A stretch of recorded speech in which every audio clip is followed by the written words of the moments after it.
When it comes to homesteading, gardening, beekeeping, raising chickens, I've really narrowed it down to a few schools of thought that really help us to be a little bit more successful, but be able to stomach the cost of all of it and really the effort that we put into it.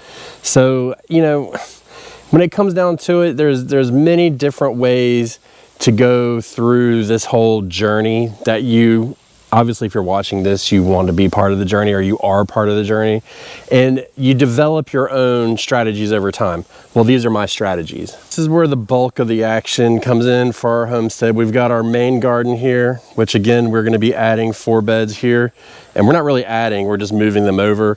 We've got our bees over here, and then in the back, we'll get to our chicken coop. And you know, this is where all the action happens. Oh wait, I forgot to say good morning, ladies and gentlemen. Welcome back to Sandy Bottom Homestead.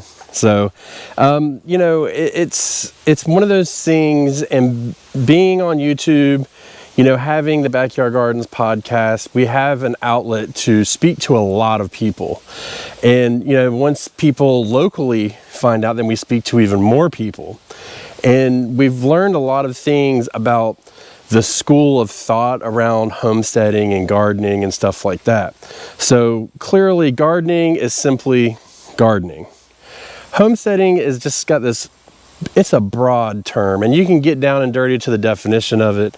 You know, and there's all kinds of ways to do it. I've said this in previous videos. If you're a vegan and you have a huge, not a huge, but you have a garden, technically you could be a homesteader. You know, some people want to raise cattle. Some people want to live off the land. Some people want to hike all the way through Alaska, find a plot of land and claim it as their own and call it a homestead. It doesn't really matter. The fact of the matter is it depends on what you do on it and how your mind process goes through it. And this is the mind process that we have. Am I saying that right? I don't think I am. Whatever. And it really comes down to, like, you know, a lot of this, it started off with cost and it grew from there. Let me show you a few examples. We're back here with our chicken coop. I know I don't talk about it a lot on the channel, but that's just because people seem to not want to see it, but this is very important. So this is the second iteration of this chicken coop. The first one we put up, we didn't really know, we knew what we were doing, but we didn't make it very sturdy. So we upgraded it. Now we could have bought something or, you know, anything like that, but we decided to build it ourselves and go through the process. This chicken house right here, I built 8 years ago, and I had no clue. I still don't know how to build a structure like this that's decent. But it stood for 8 years. And then we had another stick-built run out here that we decided to change last year. Best decision we ever made. We put a roof on it, made everything a lot better. But the thing is I didn't know what I was doing, and I could have easily bought something for upwards. We priced it out. It's going to be upwards of about $1,500 to $2,000 for the size we wanted. There's a spider web right here. And we didn't want to do that, so we built it. Now that whole run, pulling it down, anchoring it in, all 2x4s, chicken wire, top, bottom, roof, everything cost me $432. That was it, and effort. So this is the key, it's effort to put into it, right? Now again, I didn't really know what I was doing. I knew that I needed a wall, and I knew it needed to be a box. That was about it. So there's that. You know, the garden beds, for example, we use simple, I believe we use 2x8s. We might use 2x10s for our gardens. And I've seen all kinds of different garden beds out there. I've seen them fancy, I've seen them stacked high, I've seen them metal, I've seen them plastic, I've seen containers. And we chose to do this because we could replicate it easily. You know, we didn't have to save for a long time to do it. We could just build it and be done. It was simple. If we need to move it, like we're going to and you're going to see in the future, we could quickly move those gardens. It's not a big deal. We had to replace a garden bed. It was like 16 screws, came apart, put it back together, and it was done. There's a group of people out there that prey on us. And you know, I saw earlier this year, maybe early spring, I saw an advertisement for a metal garden bed. Very nice garden bed. I mean, really nice. Had all the bells and whistles on it. Well, I went to the website and looked it up. Can you believe that that one garden bed, I believe it was like 3x6 or 3x8, was almost $700. Can you believe that? My entire garden costs right at $700 for the wood. The entire garden, which is going to be 11 beds when I move those other ones over here, 11 beds. That's what that costs. So if you think about it, that's just absolutely crazy that there's people out there that will pray for it. Now, let me say this, and I'm gonna come back to this because I've got another example. But when it comes down to it, aesthetics is important, right? You put a lot of care into this area, and you live, I live in this area essentially. This is like my second bedroom, but aesthetics isn't everything, and beauty is in the eye of the beholder. Put these arches in a couple of years ago, and I mean, look, they are super cool looking, especially when they have stuff growing on them. But I didn't do it for the looks. I did it for, you see the plant that goes on it. I did it for that. It's just the aesthetics was kind of afterthought.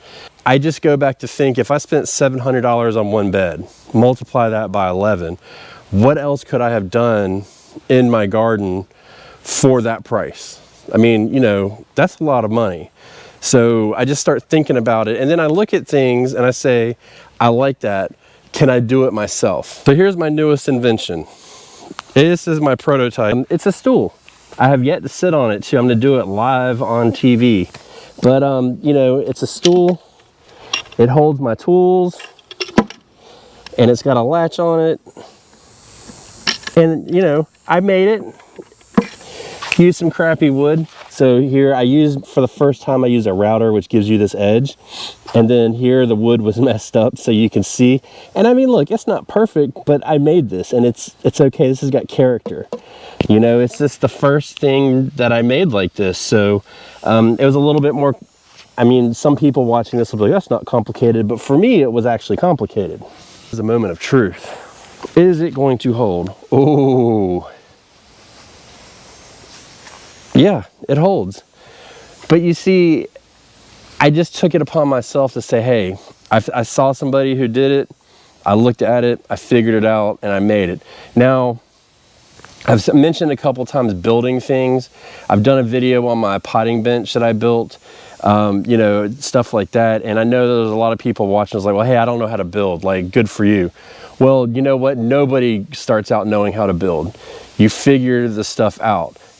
But these little itty bitty projects that make my life easier, I can definitely build. And I add to the garden each time. Everything I do comes with a heavy cost analysis. We're not made of money. This channel makes no money.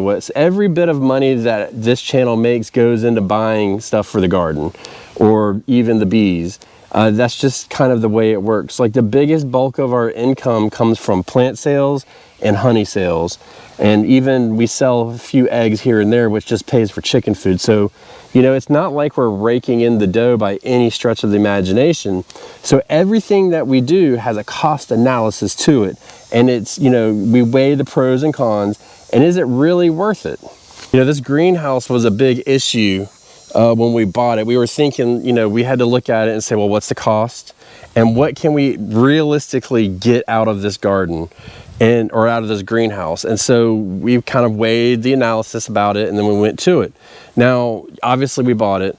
We put a shade cloth in there one year, and the cost of the shade cloth to cool the greenhouse, the cost of it just totally is not worth it.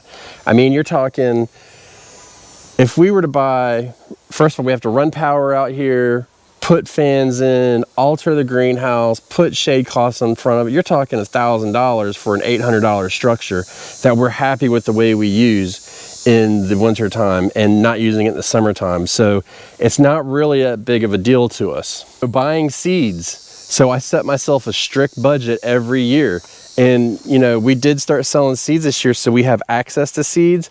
But just because I have piles of seeds sitting around, it doesn't mean that it's free for me. Every time that I use a pack of those seeds, I pay it back into it. I got a bee on me. Uh-oh, about to get stung. So it's one of those things.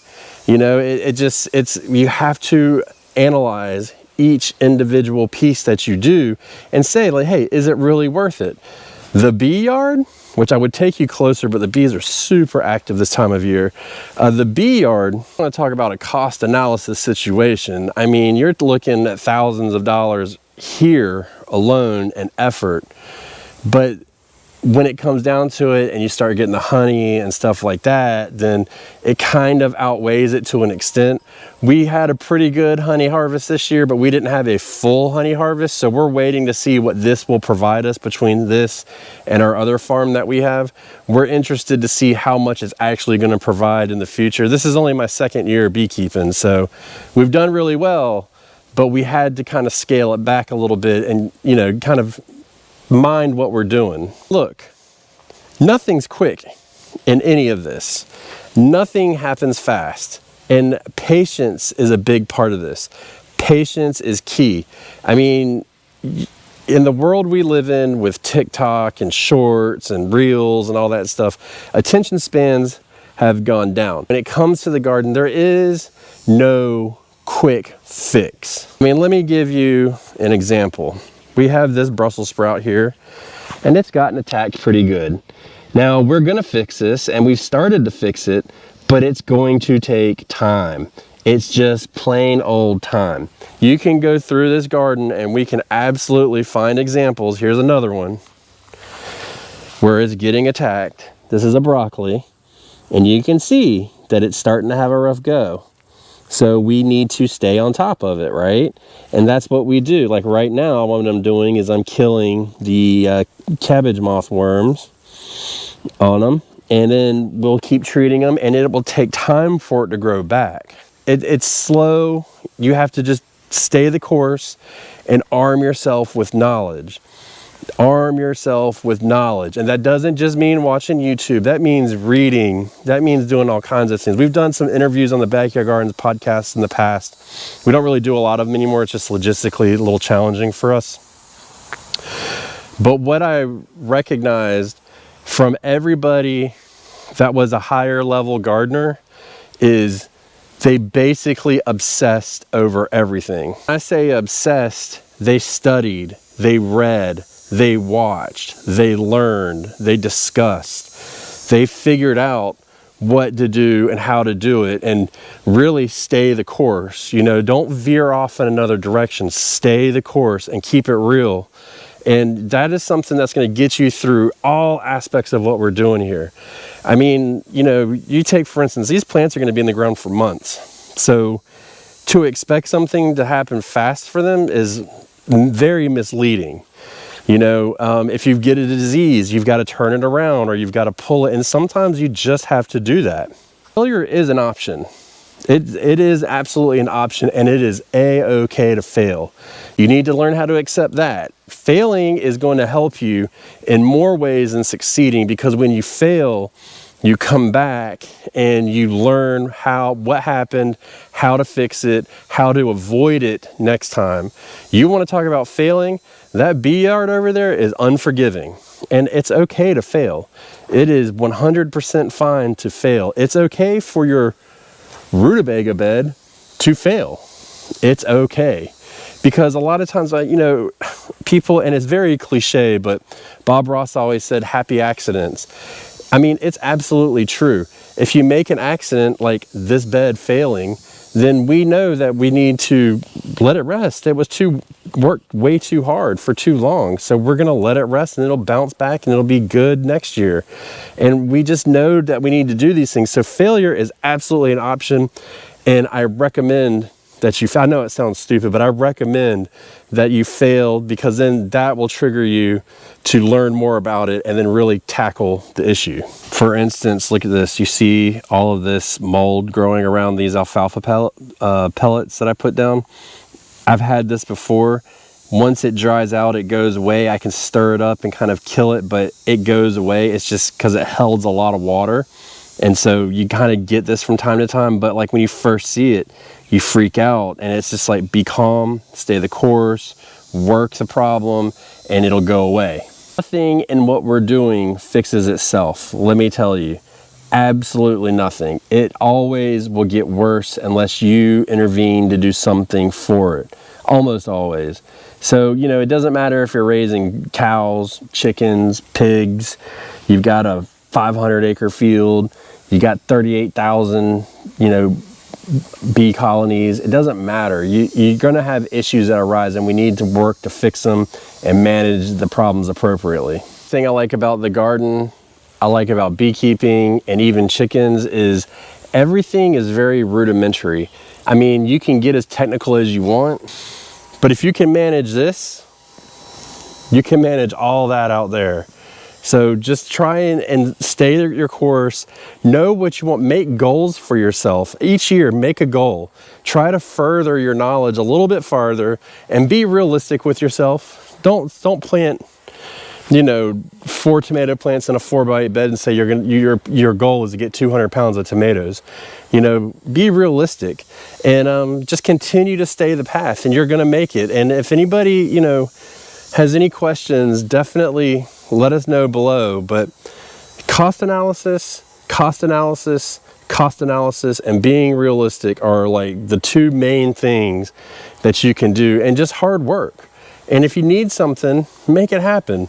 Don't always rush to Walmart and buy it. Try and find it used. Try and find it free. Try and make it. I mean, look, I made that crappy stool and I'm gonna use it until it falls apart.